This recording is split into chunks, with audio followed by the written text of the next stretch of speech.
Ciudad Juárez, a bustling city on the US-Mexico border, carries a dark secret.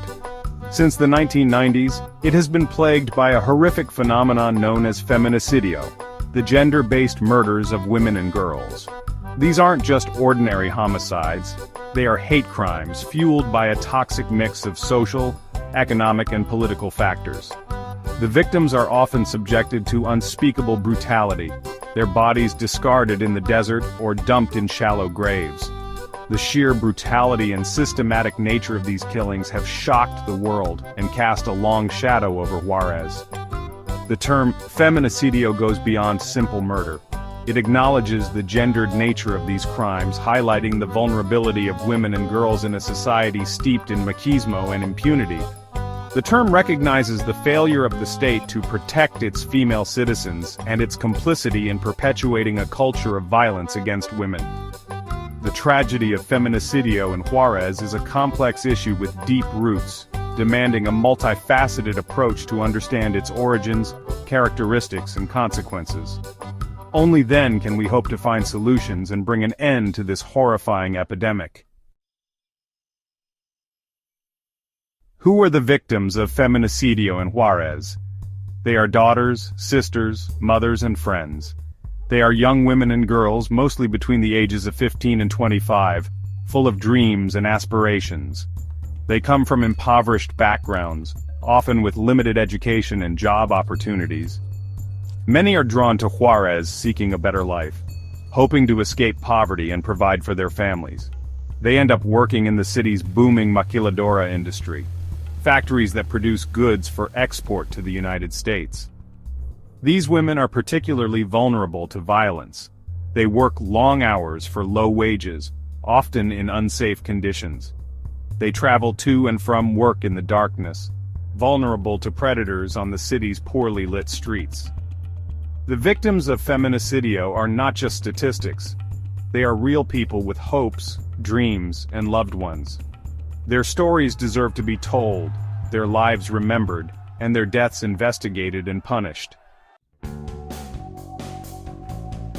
The rise of feminicidio in Juárez is intricately linked to the city's economic landscape, particularly the growth of the maquiladora industry. These factories, fueled by the North American Free Trade Agreement, have been a magnet for investment and job creation. However, this economic boom has come at a human cost. The maquiladoras, often criticized for their low wages and exploitative working conditions, have created a vulnerable population of young women who are easy targets for violence. NAFTA, while boosting trade and investment, has also been blamed for exacerbating social inequalities and fueling violence. The agreement's emphasis on deregulation and free trade has led to a weakening of labor and environmental protections, making it easier for companies to exploit workers and pollute the environment. The maquiladoras and NAFTA have created a perfect storm for feminicidio in Juárez. The combination of economic vulnerability, social dislocation, and a climate of impunity has made the city a dangerous place for women. Beyond the economic factors, the roots of feminicidio in Juárez run deep into the social fabric of Mexican society, particularly the pervasive culture of machismo. This deeply ingrained patriarchal system defines rigid gender roles, glorifies male dominance, and perpetuates violence against women. In a macho culture, men are taught to be strong, assertive, and in control, while women are expected to be submissive, obedient, and subservient. This power imbalance creates an environment where violence against women is tolerated, excused, and even encouraged. Machismo manifests itself in various ways, from everyday sexism and street harassment to domestic violence and femicide. It permeates all levels of society, influencing attitudes, behaviors, and institutions. Addressing the issue of feminicidio in Juárez requires tackling the root cause of machismo. This involves challenging traditional gender roles, promoting gender equality, and fostering a culture of respect and nonviolence against women. Section 5. Organized crime, fueling the fire of violence. The presence of organized crime, particularly drug cartels and gangs, has cast a long shadow over Juárez, contributing to the climate of impunity and fueling the fire of violence, including feminicidio. The cartels, engaged in a brutal war for control of drug trafficking routes, operate with virtual impunity, their influence seeping into all facets of society, including law enforcement and the justice system. The cartels often view women as disposable commodities, using them as tools for their criminal activities such as drug mules, sex workers, or informants. Women who refuse to cooperate or attempt to escape are met with brutal violence, their deaths serving as a warning to others. The pervasiveness of organized crime in Juárez has created a climate of fear and lawlessness, making it difficult to investigate and prosecute feminicidio cases. The cartel's influence over law enforcement and the justice system has further eroded public trust and hindered efforts to bring perpetrators to justice. Section 6. Government inaction. A legacy of impunity. The tragedy of feminicidio in Juárez is further compounded by the Mexican government's inadequate response and a long-standing legacy of impunity. Despite mounting international pressure and condemnation, the government has been slow to address the issue, failing to protect its female citizens or bring perpetrators to justice. For years, the authorities downplayed the problem, blaming the victims, dismissing the killings as domestic disputes or drug-related violence, and failing to conduct thorough investigations. The lack of justice has been a slap in the face to the victims' families, who have often been met with indifference, incompetence, and even hostility from the authorities. The high levels of corruption within the police and judiciary have further eroded public trust in the justice system. The government's inaction has sent a dangerous message that violence against women is tolerated and that perpetrators can act with impunity. This lack of accountability has only emboldened the perpetrators and perpetuated the cycle of violence. Section 7.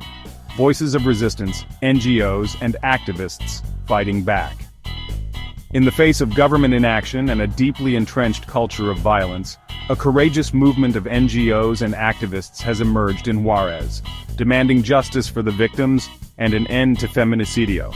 Organizations like Casa Amiga, Nuestras Hijas de Regreso a Casa, and Justicia para Nuestras Hijas have been at the forefront of the fight, providing support for victims' families, raising awareness about the issue, and advocating for policy changes. These groups have played a vital role in documenting cases, providing legal aid to victims' families, and pressuring the government to take action.